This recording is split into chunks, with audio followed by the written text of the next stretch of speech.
Welcome back to Your Story Medicine. I have also just landed back in the mainland, and I am just so excited to be back with an incredible friend, coach, and colleague, Kristen Noelle, who is a best-selling author, transformational mindset and business coach, an astrologer, speaker, and entrepreneur. I actually read her book while I was on the plane coming back here. And so this conversation is going to be such fire. So, what does Kristen do? Kristen helps small business owners, entrepreneurs, and side hustlers release their money blocks so that they can effortlessly quantum leap into the next level of their life and business. She has helped hundreds of people double their income in a matter of months using her three pillars method called the Cash Flow Trinity.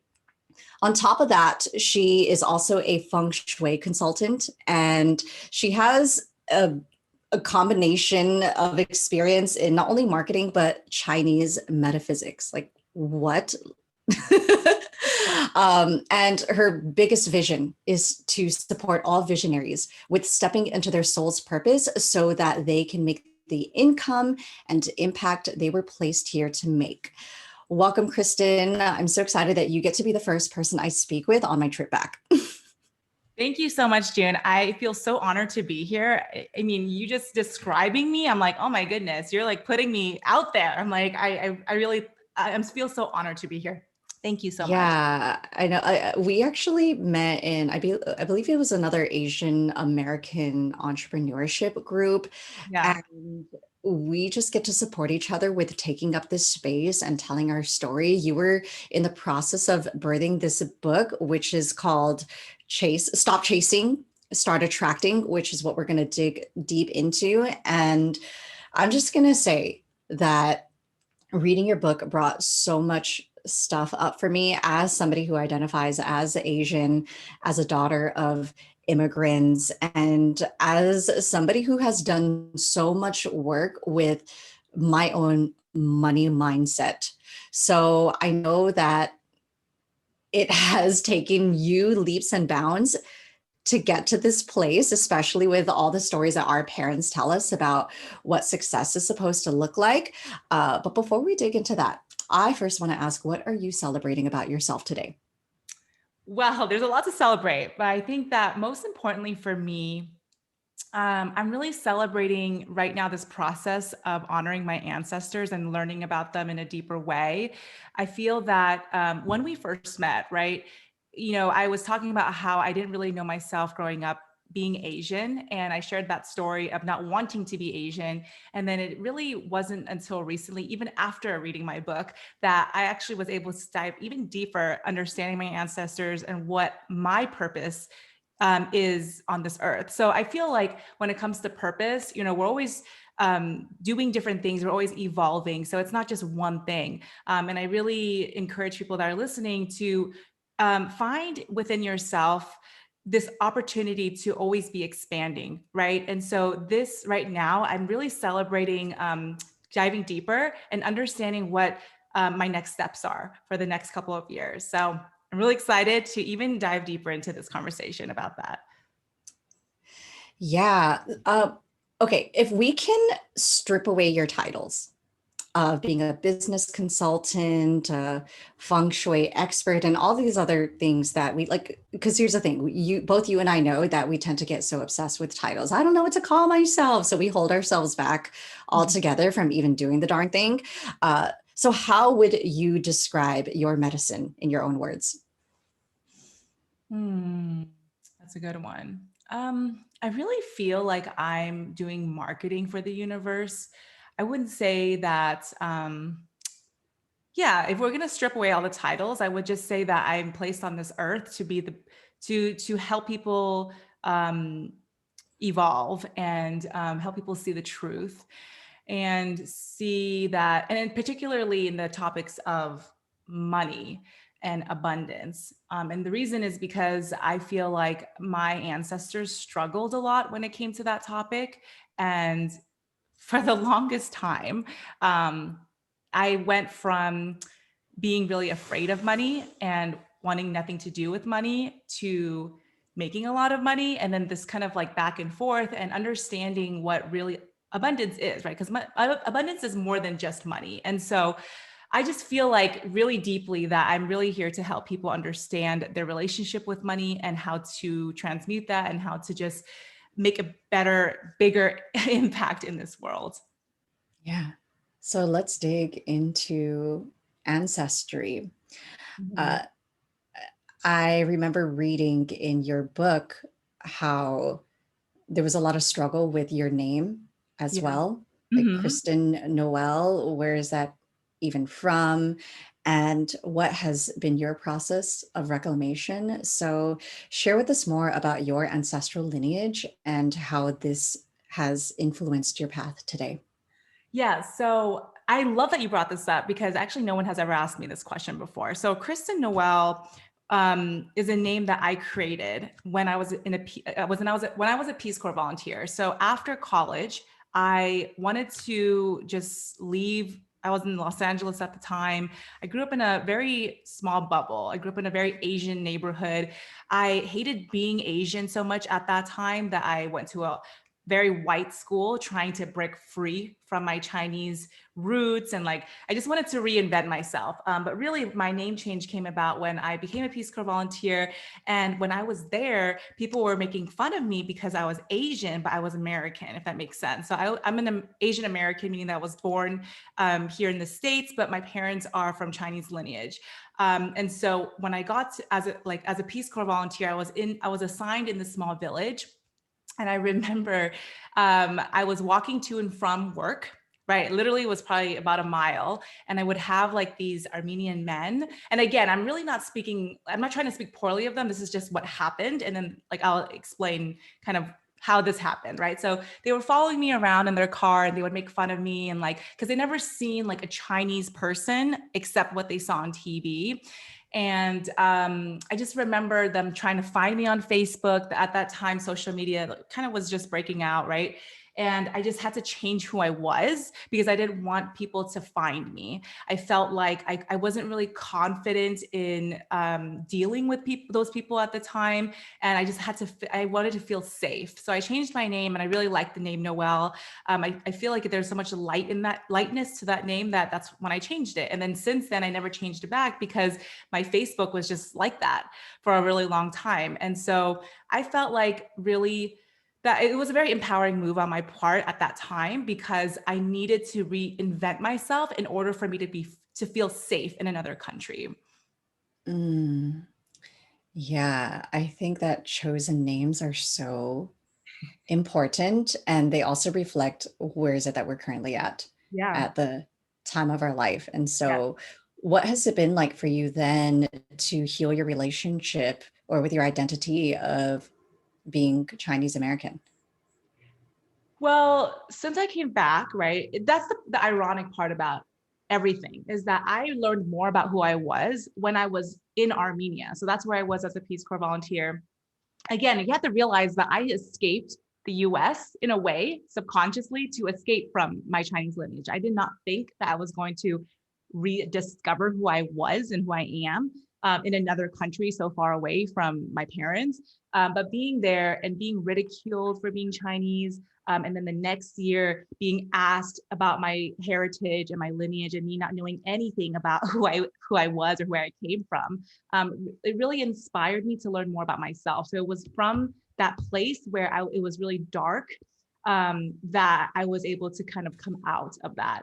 And so now that I'm back in the States, I never considered to change my name. I really liked who I chose at that time.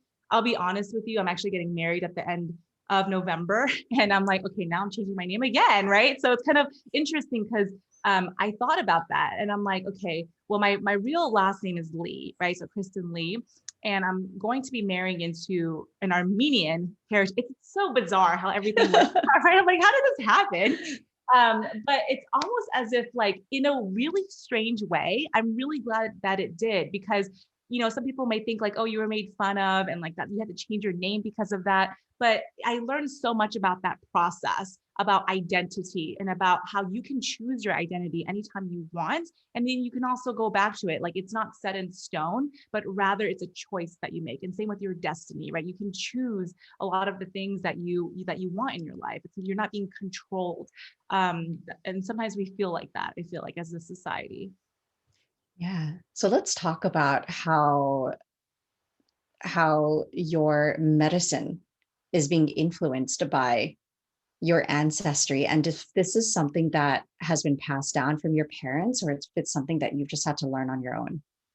It was definitely something I had to learn on my own. So growing up, I would call my parents like the rich dad, poor dad version, but it was rich mom, poor dad, where my mom grew up. I wouldn't say wealthy, but she was more well off, right? And so my grandmother from my mom's side's grandmother, she was in real estate, she was a sales, she was in business, she was a hustler, you know, and so she was also a single mom at the time. And so I really learned from my mom the importance of having a relationship with money, but then it was also confusing growing up because my dad grew up in Compton. He immigrated here and lived in a 1 bedroom with 4 of his other siblings. So can you imagine the stark difference between my mom and my dad? And so because in Chinese culture, my mom wanted to have my dad save face, meaning that she wanted him to be the breadwinner, right? Because in Chinese traditions, you know, you also want that for your husband.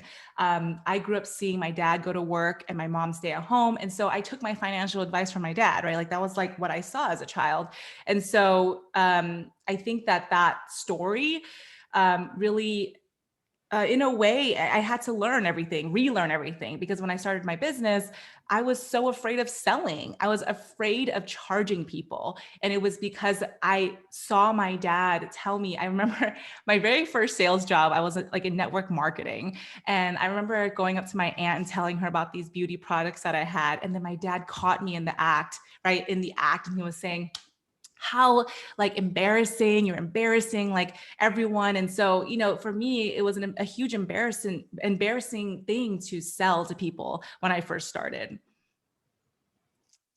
I think that there's so many of us who have this icky relationship with sales because of the ways that we've just associated selling. It's like automatically we associate it with being a used car salesman or somebody who goes door to door trying to convince others to buy this product. And I know that that was one of your hustles as well, right? Going door to door.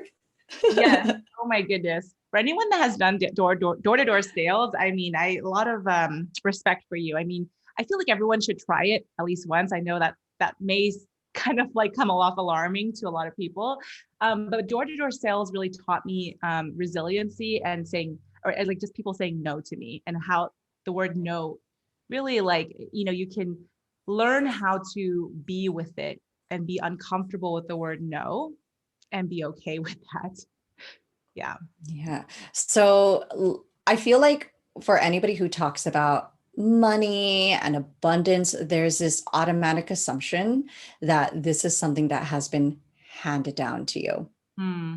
And so you joined the Peace Corps, Yeah. you came back, and then what? What is it that led you to this clarity of, I need to talk about money? Like, did you just like sit down and do a bunch of meditations? Because clearly the title of your book is Stop Chasing and Start Yeah. Attracting. So what was that process for you to learn these skills? So, most people, when they become entrepreneurs, it's that they did the corporate route, they didn't like it, or they didn't enjoy it, or they didn't align with it, and then they became an entrepreneur.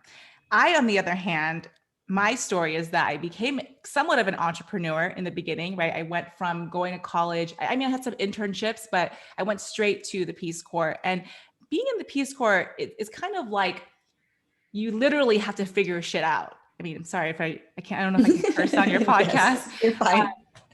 so you literally, it's like you literally have to utilize what you have around you to make things happen, literally, right? And so I learned a lot about entrepreneurship my 3 years in Armenia. And when I came back, it was almost as if that whole part of me disappeared.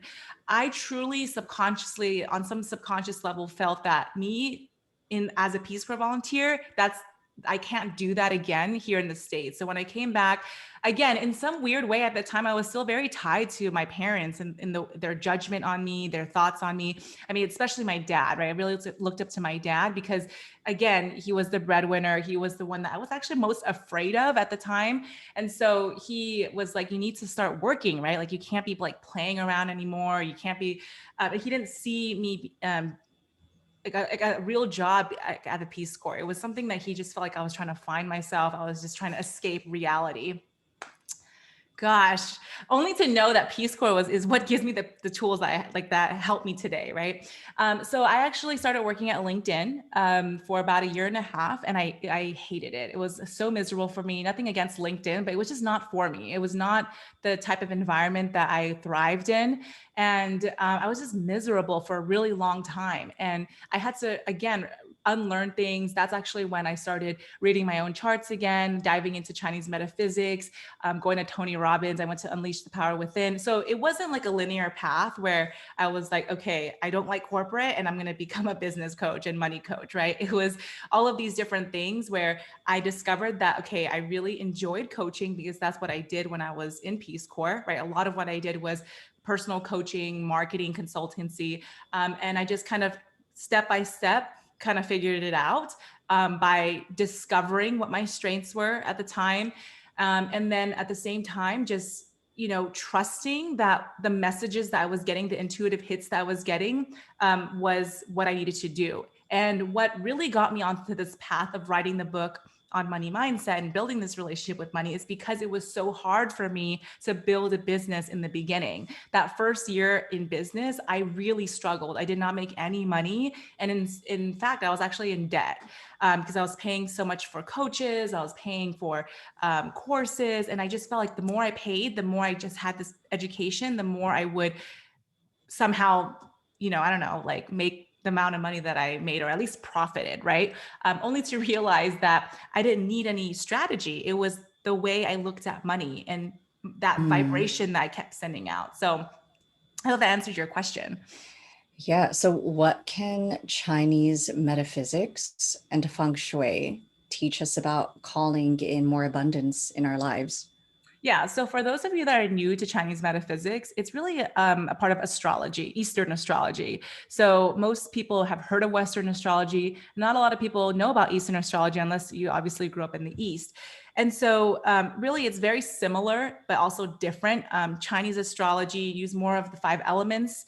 And basically, when it comes to understanding yourself, there's something called the four pillars, right, in English. And the four pillars represent the four areas in your life. And by using your birthday and your time of birth, you're able to really discover your hidden talents. You're able to discover the way you look at money, your relationship with money. Actually, in four pillars, you can do that. And so when you're able to see this blueprint, and again, I really want to be clear here, right? Most people think of astrology as like, is this my destiny? Does this mean that it can't be changed and it's set in stone? No, rather, I would like to give the analogy of think about the universe as a dealer, and he's like dealing a set of cards, right? Or like a hand of cards at a poker table. And so the hand that he or she gives you is essentially your energetic blueprint when you were born. And so your job is not to try to change the hand, but it's to play the game strategically, right? To play the game of life more strategically. So you're given this energetic blueprint. Energy changes every single year. And then it's kind of a game in a sense, I guess you can put it lightly, and to understand how to utilize that to reach your highest potential. And you always have free choice. You can always choose how to play the game or the card game, right? So yeah. One of the things that stood out to me in your book was the importance of shifting our environment Okay. to Mhm. attract more of that frequency of abundance. And um, I know for yourself, you have left Los Angeles, you have moved to Arizona. Mhm. And I'm just like, why would you leave the city that apparently is supposed to um, be abundant with with resources and clientele to like be in the middle of the desert. So what was your decision with that? And I guess how is that also shifting your business and your own frequency? Yeah, so I think that there's a really big misconception about LA and what it has to offer. I think that it's all in the way you look at things, right? So for some people, it may seem like living in LA is like the best thing. There's so much clients there, there's so much networking to be done there. But I really feel that it's up to that individual. So for me, I've always done better with more space around me. So LA is there's a lot of people there. Energetically, it's very busy. When I was in Armenia, I was at my best even though I had no resources, right? And it was because I was able to listen to my own body. I had more space around me.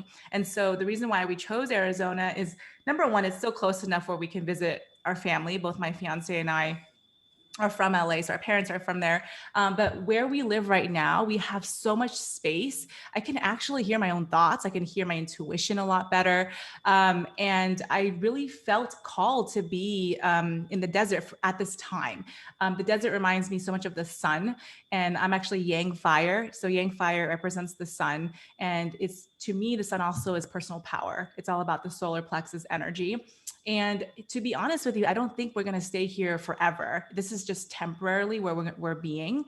My fiance and I are really into investing in real estate. And for us, we're trying to build something. And at the moment, we both feel very called to be standing in our personal power, to be using our solar plexus energy. And so that is really the real reason why we moved out of Arizona. We are so confident that we can find clients anywhere we go. So it's not a matter of what other people say, but really what you intuitively feel is right for you. Yeah. Let's talk about ancestral money stories, Sure. because so much of the industry talks about changing your money mindset. And yet, for people who are children of immigrants Mm-hmm. or who come from a lineage of trauma, of people who may not be as connected to their ancestral homelands, why is it important that we first address healing those stories? And what was your own realization in recognizing that maybe a lot of your money blocks weren't your own? I love that question so much because I just got chills actually because I'm diving deeper into that this year. So when I wrote the book, it was a lot about me able to break through my own money stories, right? And it had nothing to do with ancestors at that time. I really believe that when you dive into ancestral money trauma or money relationships, that's actually when you can actually like unlock a whole different area that you have no idea existed. So I'll give you an example. So this year, I actually went to Tulum for my birthday, and I was really called to do ancestral work there. So I think most people think that they have to go back to their mainland or like where they were from in order to understand their ancestors. But it was just such a bizarre thing because I really believe in following my intuition. And my intuitively, I felt that my ancestors were calling me in Tulum. So I was introduced to one of my mentors and healer, Mar, who does ancestral constellations, like water constellations. And so that's actually when I started this deep work of connecting to my ancestors on a very deep level and kind of shifting things and moving things. And during this process, I actually found out so much about my like my ancestors and their struggle, that it made total sense as to why there were certain parts of the way I looked at money that were not even mine, that I was feeling. And I was like, why? Like, I don't understand because I haven't lived it. Like, how to explain this? So sometimes you may feel as if there's something weighing you down, or there's a thought that you have and you don't even feel like it's really yours, right? It may be programmed literally from your ancestral line. Like, it's just been passed down over and over and over again. And so I really feel like for people that may be working on themselves when it comes to their money mindset, whether you read my book and you feel like there's still more, that there is something that's still blocking you on an ancestral level, to start looking deeper there, because that might be the reason why it still may be keeping you stuck, right? Because we can control the way we look at money, but when it comes to our ancestors, we don't really know what happened. And so it's really important that we understand what happened in the past so that we can create a new future. Mhm. So tell us about the three pillar method, and yeah, like what is this cash flow trinity? Because the first thing that comes to mind is like, I got to do Excel spreadsheets, and I got to do my own accounting. Well, you're the first to say that. I've never heard someone put it that way, but basically the cash flow trinity is based off of my inspiration on the Trinity when it comes to Chinese metaphysics. So, in Chinese metaphysics, there is heaven, earth, and man energy. So heaven energy is really the energetic blueprint that I was talking about. So it's your four pillars. It's using your birth date, your time of birth to understand why, or like your energetic blueprint, right? Why you were put on this earth, right? And then from there, once you understand that, then you move on to man energy. So most people think man energy is like doing things, but rather I feel like it's being, right? Because we're not called human doings, we're called human beings. And so it's really, how are you being, right, in this world? And I talk about that in my book, actually, and changing those thoughts, because sometimes we're so programmed to believe a certain thing about ourselves. I swear, sometimes I talk to people and they really believe their thoughts in a very, very deep, deep level. And what's crazy to me is that now it makes sense as to why people do certain things. It comes from a deep belief. It doesn't really come from a thought anymore. It comes from a deep belief. So it's all about, that's the second pillar. It's kind of uncovering that and really reprogramming how you believe to be true about yourself, or like your thoughts about money. And then finally, the third one is earth energy. And earth energy is something that I feel like not a lot of money people talk about, which is your financial environment. So I cover in the book, not just like your physical space, but also like energetically, how energy moves, right? And that's where Feng Shui comes into play. Because I'm a strong believer that if you do not work with the energies in your environment, especially since, I mean, we're all energetic beings. So it's kind of crazy to me how people like miss that part, don't talk about that part. But that's essentially the three pillars. And so I talk about that in detail inside the book. Yeah, I feel like this is actually a process of us coming to decolonize our own money mindset. We talk a lot about decolonization with my community, and why so many people, especially people of color, are so resistant towards money. And a lot of that has to do with the ways that we have been traumatized from it, the ways that we have been taken advantage, the ways that we've never been taught how to manage it, because our ancestors back in the day, we exchanged goods instead of money. Mm-hmm. And so, what I love so much about your work is this integration between what our ancestors knew, that ancestral wisdom of energy and alignment, and also like how is it that we can apply these to the concepts of money or increasing our wealth today, while acknowledging that it can be possible for so many of us. It can be possible for all of us if more of us step into this frequency, if more of us actually value what it is we have to give, if we get comfortable with sales, not in an icky way, but from a place of abundance and alignment. And if we can tell more of our stories. Mm-hmm. And so I'm so grateful for you and the work that you're doing, like all the work that you're doing to make your ancestors proud. Um, I know, especially last year, it may have been very challenging for a lot of us, while many others may have thrived, like for those of us in the online hemisphere.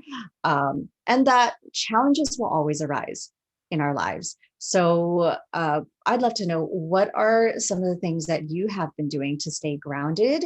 And what is it that you've learned to release in this process?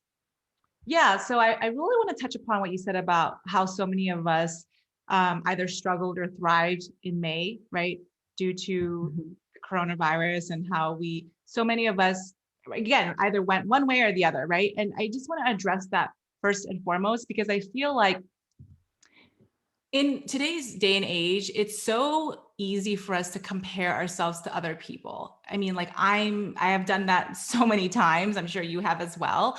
So for those of you that are listening, first of all, know that it's a kind of a normal feeling that you may have. I do want to say something on that though, because what I have realized is that every time I feel these feelings of comparison or jealousy or just like, why me? Why not me? Like the thoughts like that, it's actually, in a way, I'm sending out the vibration that I don't have that, right? So what I have learned literally this year, because this year, believe it or not, has been really one of the greatest years. And I could say that with my work, we have reached new levels. And it was because of the fact that I was able to change that thought process in the beginning. Because in the beginning, I literally felt that way. I'm like, oh my gosh, like, we're now stuck at home, like there's less opportunity, all these like chatter, right? And when you are able to fully understand being happy for someone's success, because essentially that's what you want, right? So if you want that, why would you be bitter around that? Why would you feel unhappy for someone's success? When you fully understand that you have to be happy for someone's success in order for you to actually step into that fullest abundance, that's when things can really change for you. And that's literally what happened for me this year. And so I wanted to point that out. And I just literally forgot your question. No, that's okay. It's all in alignment, and that was the last episode that was released 2 weeks ago, which was all about comparison as the thief of joy, and how is Right. it that I deal with comparison and jealousy whenever it comes up. What I have learned to do, what I have learned to release, is that jealousy by actually reaching out to this person, even someone like you, Kristen, who I could be like, oh, Kristen wrote this best-selling book and like she's so freaking cool. She's talking about Chinese astrology and metaphysics and feng shui. And I wish I knew those things. You know what? Let me flip that around and be like, you know what? I'm going to reach out to Kristen. I want Yeah. to honor her. I want to celebrate her. I want her to know that like I love everything it is that she is doing. And so this is why I challenge everybody. If you feel any inkling of jealousy or comparison, then reach out to this person. Even if they don't get your message, at least you get to release that scarcity from your body, which will actually attract even more abundance into Yeah. your lives. Mm-hmm. Mm-hmm. And actually, while you're talking, I remembered what your question was. And I feel like I have to say this because this is the new grounding that I just learned that has Yeah. been really helpful for me. So lately, most people say you can ground like by meditating or like things like that, which are all really good. Lately, I've been so in the spiritual world in terms of connecting with my ancestors that there's often times where I don't feel grounded. And so what I learned from, again, my mentor, Mar, is you can tie these red ribbons on your wrists and your ankles, and you can write your full name. And like every morning, you can go out into nature and you can touch your hands on the floor. And you can say, I am, and then your name, and you can repeat that. But what it does is it actually anchors you down here on earth, right? I learned this because I was so up here, like for the past few months. We've been manifesting so many things, me and my fiance, like at a very rapid speed. And it's almost as if I can't really explain it. And sometimes I feel like when you're on your spiritual path, there are things that you can't really explain to everyone else around you, but you're going through your own experience. So for those of you that are on your spiritual path, don't feel like you need to be like someone else, right? Like don't watch a YouTube video and be like, wait, but that didn't happen to me. I see that a lot. So what I want to say is that you can use these tools to ground yourself, like what I said about the red ribbon, but know deeply that your spiritual path is your own, and that whatever is happening at that time for you is meant for you to understand on a very deep level. Mm, I so appreciate that. Honestly, my mind is still on the island, and I'm I'm like trying to ground myself and integrate myself back here in the mainland. And so I'm definitely gonna find a red ribbon and tie it on my wrist and go hug a tree Yeah. and be like, I'm back. Well, okay, here's the thing. You got to do it like, so mine just came loose like right before the interview, but like you have like do it on both of your wrists as well as your ankles. Mm. So I wanted to Mhm. make sure, Okay. Let's read an excerpt from the book. Yeah. Let's Okay. see what pops up. So I have no idea what I'm going to be reading. I'm just going to turn to a random page. So whatever the universe or whatever spirit wants me to read, it'll be that. Okay. So, okay. So I want everyone who is listening to this to say this aloud. By forgiving those who have wronged me in the past, I am opening up pathways of abundance to flow into my life. I am no longer holding on to the negative charge that I have associated with money due to these people and circumstances that I have made a negative association with in the past. Instead, I choose to cut the cords of attachment I might have created and set myself free. I choose to forgive. I'm sorry. Please forgive me. Thank you. I love you. Mm. Oh, I'm holding that so tenderly in my heart. Ah, so many of our wounds with money have so much to do with the relationships that we are still clinging on to, is what I've learned.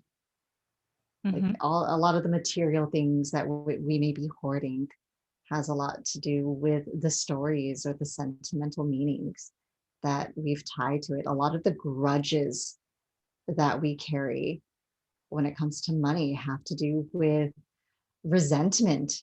Mm-hmm. And this has been such a valuable tool for me to assess where is it that I am still having these energetic ties to people or to stories that I have yet to let go of. Yeah. Yeah, we do. We really do tend to attach ourselves to not only things, but people. And it's in a very unhealthy way. And we are most of the time unconscious of it. Right. And so we really do need to be very conscious moving forward on how we choose to show up in the world, how we choose to even setting intentions. I loved how we set an intention before the podcast. And what I have realized doing this deep work is that everything that you do needs to be deliberate, needs to be with intention so that, everything that you create moving forward can be of highest intent. Wow. Well, everybody who is listening, I highly encourage you to go and purchase this book, Stop Chasing, Start Attracting. It's also available on Kindle. So I read it from my phone, and I feel like this is going to be a book that I continue revisiting over and over and over again, most especially because I don't know of any books that are written by other Asian American women that Mm, talks about money from a metaphysical standpoint. So it's a language that I can understand. yeah. And so, where is it that people can go to learn more about you and the work that you're doing? Yeah, so you can find me on Instagram. That's where I hang out the most. But I really encourage you to visit my website too, because I have a lot of new projects happening this year or for the rest of this year that will really help people, I think, dive a little bit deeper into their relationship with money.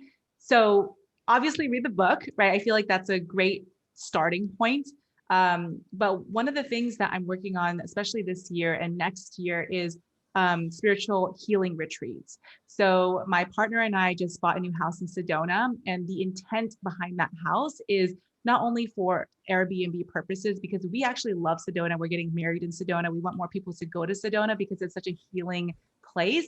But in that, okay, the reason why it's related to money is because I feel like when people have a new relationship with money or build a relationship with money, what they're forgetting is that we really need to deeply heal as a society, or heal our inner wounds, not even talking about society, just yourself, right? When was it something that was taught by our parents to, especially immigrants, right? Like my parents are immigrant